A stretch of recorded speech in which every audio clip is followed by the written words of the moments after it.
Hello everyone, welcome to my YouTube channel eye of law. मेरे इस channel पे आपको लॉ से रिलेटेड वीडियोस देखने को मिलेंगी। अगर अभी तक आपने मेरे चैनल को सब्सक्राइब नहीं किया है तो प्लीज़ मेरे चैनल को सब्सक्राइब करिए।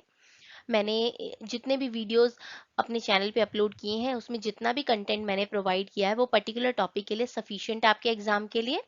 आप जाके मेरे वीडियोस को ज़रूर विजिट करिए। चलिए आज का टॉपिक देखते हैं। आज का टॉपिक है इंटरनेशनल लॉ का topic, principle of international law, classification of international law, nature of international law. सबसे पहले आता है principle of international law. Principles क्या है? जो इंटरनेशनल लॉ है वो दो प्रिंसिपल पे बेस्ड है। वो दोनों प्रिंसिपल क्या है? Jus gentium, jus inter gentes. ठीक है, ये दोनों प्रिंसिपल्स जो है ना आपको 4 मार्क में भी आ जाते हैं। ठीक है, तो जस्ट जेनेटियम देखते हैं। These set of rules do not form part of a legal statute but mutually governs the relationship between two nations. ये जो है कोई ऐसा सेट ऑफ रूल्स नहीं है जो स्टैट्यूट ने दिया है, बल्कि ये किन्हीं दो नेशंस के बीच में म्यूचुअली अंडरस्टैंडिंग पे गवर्न होता है। ठीक है, नेक्स्ट क्या है? Jus inter gentes. These refer to those territories and agreements that are accepted by both countries mutually. ये जो है वो ऐसे एग्रीमेंट्स हैं, वो ट्रीटीज हैं, वो शर्तें हैं जो दो कंट्रीज आपस में डिसाइड करती हैं। International law provides effective means through which peacefully settlement of disputes can be done. International law क्या करता है? वो तरीके देता है जिस पे अगर कोई दो कंट्रीज के बीच में कोई इंटरनेशनली डिस्प्यूट आ रहा है तो उसको पीसफुली सेटलमेंट किया जा सके। It is mainly concerned with the rights, duties and the interest of the states.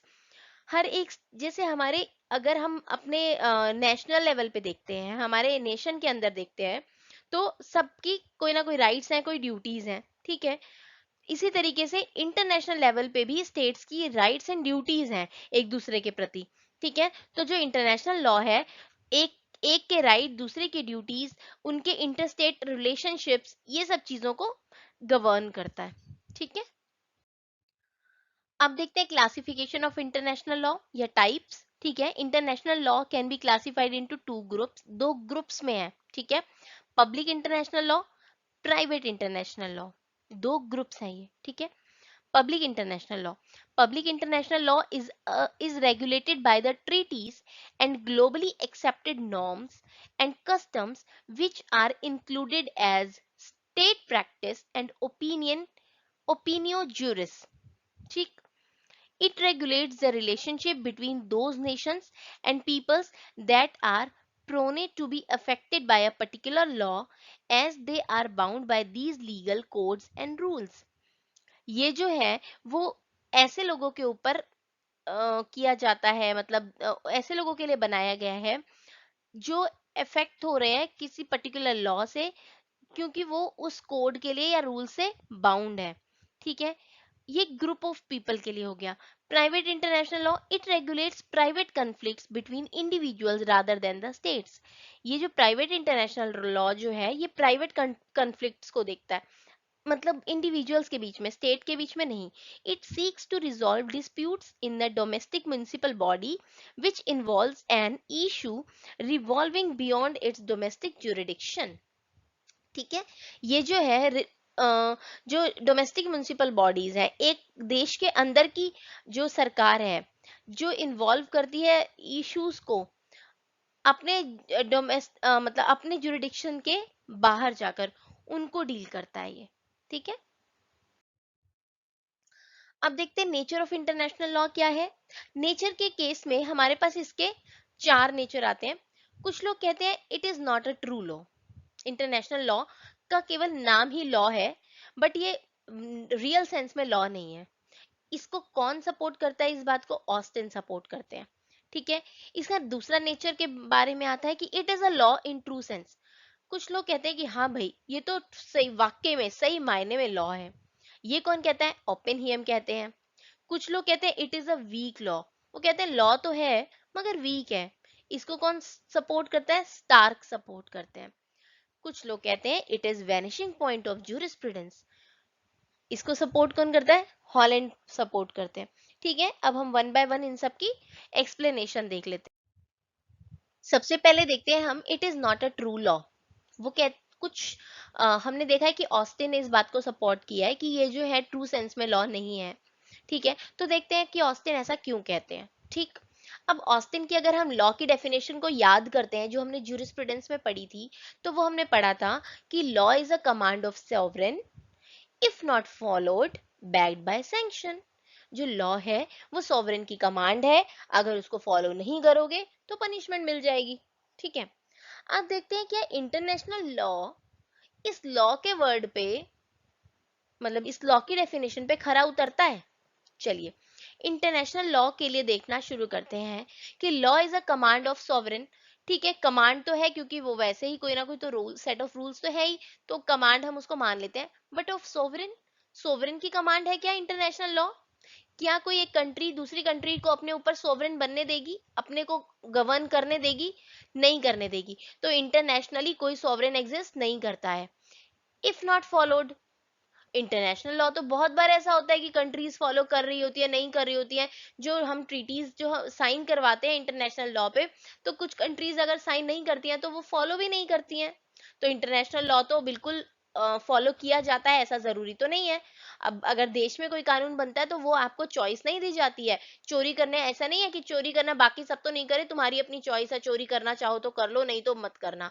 ऐसा नहीं होता है, आपके ऊपर ये ड्यूटी इम्पोज की जाती है कि आपको चोरी नहीं करना है। ठीक है, लेकिन इंटरनेशनली ऐसा कुछ नहीं है, बैक्ड बाय सैंक्शन, पनिशमेंट भी नहीं मिलती है वहां। तो अगर अगर कोई कंट्री फॉलो नहीं कर रही है किसी रूल को तो उसको पनिश नहीं किया जाता है, कोई उस पे कंपनसेशन इम्पोज नहीं किया जाता, ऐसा कुछ भी नहीं होता है। ठीक है, तो इन्होंने ऑस्टिन ने बोला कि इन सब कारणों से भाई उनको नहीं लगता कि इंटरनेशनल लॉ एक ट्रू सेंस में लॉ है। ठीक है, तो ट्रू सेंस में लॉ नहीं है तो क्या है, देखते हैं। As per him, international law is a code of moral force and rules of conduct only. ठीक है, ये क्या है, कोड ऑफ मॉरल फोर्स है और रूल ऑफ कंडक्ट है। ठीक है, इन्होंने डिस्क्राइब किया इंटरनेशनल लॉ को as the one consisting of positive international morality. International law को इन्होंने एक टर्म का नाम दिया कि ये इंटरनेशनल लॉ क्या है, पॉजिटिव इंटरनेशनल मोरालिटी है। ठीक है, और जो ओपिनियन और सेंटिमेंट्स हैं जो कंट्रीज फॉलो करती है वो उनकी अपनी विश होती है। ठीक है, अब ऑस्टिन के साथ साथ इस बात को हॉबेस एंड टूफेंड्रॉफ ने भी एग्री किया कि हाँ भाई इंटरनेशनल लॉ जो है ट्रू सेंस में लॉ नहीं है। क्या कह के एग्री किया, उन्होंने भी सेम बात कह दी। उन्होंने कहा international law is not a true law as the law is not truly invested with true legal force and it is not backed by the command of superior. भाई इंटरनेशनल लॉ लॉ नहीं है क्योंकि इसको थोपा नहीं जा रहा है, लोगों को फॉलो करने के लिए बाउंड नहीं किया जा रहा है। ठीक है, और अगर फॉलो नहीं होता है तो बैक्ड बाय सैंक्शन भी नहीं है इसके अंदर, तो इसलिए ये नहीं है ट्रू लॉ। ठीक है, अब क्रिटिसिज्म भी होगा ऑस्टिन का, तो अगर ऑस्टिन ने इतनी बड़ी बात कही है, कैसे कही है, क्योंकि उन्होंने कहा है कि उन्होंने कस्टमरी लॉ को इग्नोर कर दिया है। सीधी सी बात है, हमने ज्यूरिस्प्रूडेंस के स्कूल्स में भी पढ़ा था, को ऑस्टिन का जो भी क्रिटिसिज्म था वो सारा क्रिटिसिज्म आप यहाँ पे लिख सकते हो। ठीक, इसके बाद उन्होंने कहा कि some law followed because of habit. जरूरी नहीं है कि सारे लॉ इसीलिए फॉलो किए जाते हैं, अदर अगर नहीं करेंगे तो बैक बाय सैंक्शन हो जाएगा, ऐसा नहीं है। कुछ लॉ हैबिचुअली भी फॉलो किए जाते हैं, लोगों को अच्छा लगता है उनको फॉलो करना। ठीक है, convention is not a law. जो ट्रीटीज है, जो समझौते हैं, वो लॉ नहीं है। क्रिटिसाइज्ड बाय हिस्टोरिकल स्कूल, अब हिस्टोरिकल स्कूल के बंदों ने भी इसको बहुत ज्यादा क्रिटिसाइज किया था कि भाई वो लॉ क्यों नहीं है इंटरनेशनल लॉ। ठीक है, अब भाई जहां पे ऑस्टिन कह रहे थे कि international law is not a law in true sense, वहां पे ओपेनहेम कहते हैं कि it is a law in true sense. International law is a law in true sense. वो क्यों कहते हैं, उनकी लॉ की डेफिनेशन से देखते हैं हम क्यों कहते हैं। Law is a body of rules for human conduct with in a community which by common consent of community shall be imposed by external power। ठीक है, उन्होंने कहा कि लॉ जो है बॉडी ऑफ रूल्स है ह्यूमन कंडक्ट की एक कम्युनिटी के लिए, विच बाय कॉमन कंसेंट, जिसमें वो कम्युनिटी अपनी कॉमन कंसेंट देती है टू इम्पोज दैट रूल्स उनके ऊपर। ठीक है, तो अब देखते हैं कि इस डेफिनेशन पे इंटरनेशनल लॉ खरा उतरता है कि नहीं। तो अगर हम देखते हैं इस डेफिनेशन से लॉ के जो है तीन एसेंशियल्स निकल के आए, बॉडी ऑफ रूल होना चाहिए, कम्युनिटी होनी चाहिए और कॉमन कंसेंट होना चाहिए। तो इंटरनेशनल लॉ में जो है बॉडी ऑफ तो रूल होती है, बॉडी ऑफ रूल्स तो होती है, ठीक है, कम्युनिटी भी होती है, कम्युनिटी क्या इंटरनेशनल कम्युनिटी है, और वो कंसेंट देती है, वो ट्रीटीज पे साइन होते हैं कि हाँ हमारे ऊपर ये रूल अप्लाई कर लो हमारे कंट्रीज के लिए क्योंकि ये अच्छा है, ठीक है। तो ओपनहेम इस बेसिस पे कहते हैं कि इंटरनेशनल लॉ ट्रू सेंस में लॉ है क्योंकि इंटरनेशनल लॉ उनकी खुद की लॉ की डेफिनेशन को सेटिस्फाई कर रहा है, ठीक है। इन अब ओपनहेम के साथ साथ हॉल एंड लॉवरेंस भी है इंटरनेशनल लॉ को ट्रू लॉ मानते हैं। According to them, international law is derived from customs and precedents which are source of law, as it is habitually treated like a certain kind of positive law. अब customs and presidents जो हैं उनको source of law माना जाता है, ठीक है। ये अभी हम देखेंगे भी, इंटरनेशनल लॉ का भी सोर्स यही है ये, ठीक है, हम इनको सोर्स के टाइम पे डिस्कस करेंगे। तो इन्होंने इस बेसिस पे कह दिया कि ये क्या है, लॉ है। Sir Frederick Pollock observed that for international law to be binding upon the members, the only essential conditions are the existence of political community and the recognition by its members of settled rules binding upon them in that capacity, ठीक है। तो इनके हिसाब से Pollock ने भी यही बोल दिया कि हाँ जी इंटरनेशनल लॉ तो लॉ ही है। तो इंटरनेशनल लॉ जो है ये सारी की सारी कंडीशन को सेटिस्फाई करते हुए लॉ की श्रेणी में आ गया, ठीक है।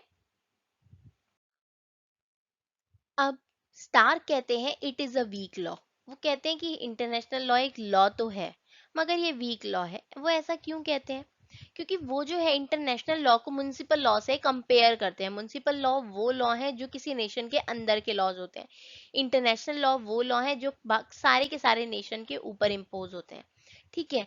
तो कंपैरिजन करने के बाद उनको लगा कि इंटरनेशनल लॉ से तो है जो है ना वो म्युनिसिपल लॉ से भी कमजोर है।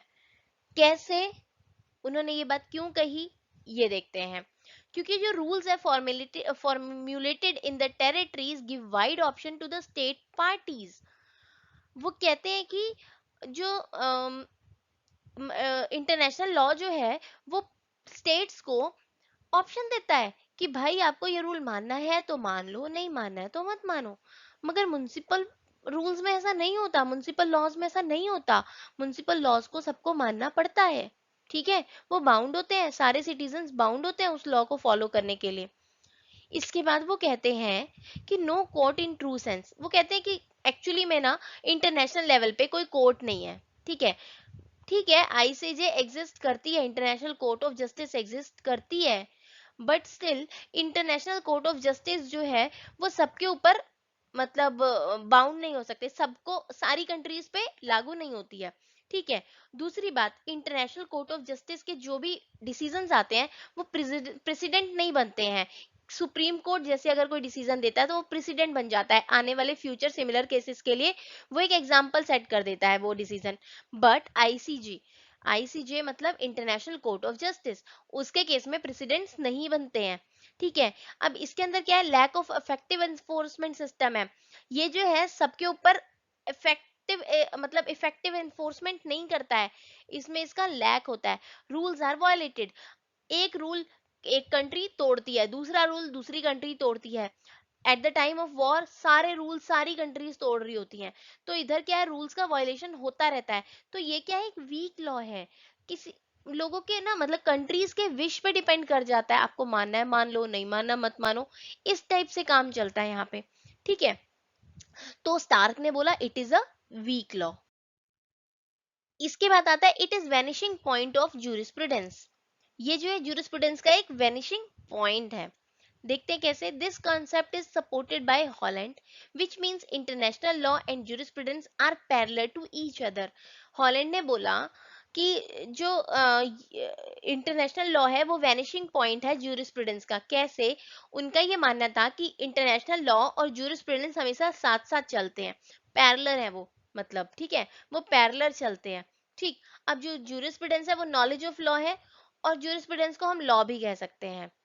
अब अगर हम जूरिस्प्रूडेंस को लॉ कहते हैं तो इंटरनेशनल लॉ लॉ के पैरेलल चल रहा है, ना कि उसके साथ चल रहा है, तो वो कभी उससे मिलेगा ही नहीं। इसका मतलब इंटरनेशनल लॉ कभी लॉ हो ही नहीं सकता है।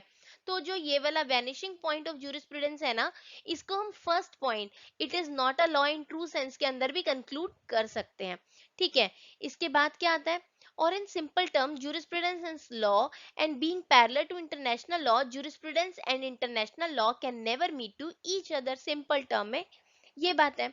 so international law cannot be law। ठीक है, वही बात आ गई कि it is not a law in true sense। छोटा सा कंक्लूजन देख लेते हैं, लिखने की ऐसी कोई नीड नहीं है वैसे तो, और डिपेंड करता है ये आपकी पूरी टोटल अंडरस्टैंडिंग पे, इसको याद करने की भी कोई जरूरत नहीं है। Conclusion, international law is a set of rules which are necessary in order to regulate the behaviour of nation states towards each other so as to ensure peace and welfare of the international community।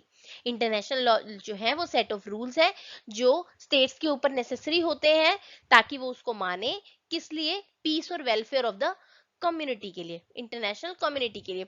It helps in resolving disputes among states, ये जो कहता है मदद करता है state की disputes को resolve करने में। इंटरनेशनल लॉ में influence international laws to and man में become a part of domestic law. ठीक है, ये जो है इन्फ्लुएंस करता है इंटरनल लॉ को, और ये जो है इंटरनेशनल लॉ है कभी कभी डोमेस्टिक लॉ का पार्ट भी बन जाता है। It is not necessary for international law to be codified into an agreement, जरूरी नहीं है इंटरनेशनल लॉ जो है कोडिफाई हो एग्रीमेंट में।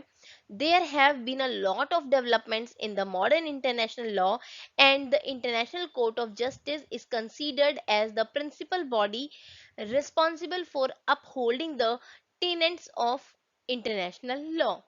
ठीक है, तो इतने सारे जितने भी डेवलपमेंट हो रहे हैं उसमें international court of justice ICJ को जो कंसीडर किया जाता है, प्रिंसिपल बॉडी रिस्पॉन्सिबल किया कंसीडर किया जाता है, जो रिस्पॉन्सिबल होती है सारे के सारे इंटरनेशनल लॉ के टेनेंट्स को होल्ड करने के लिए।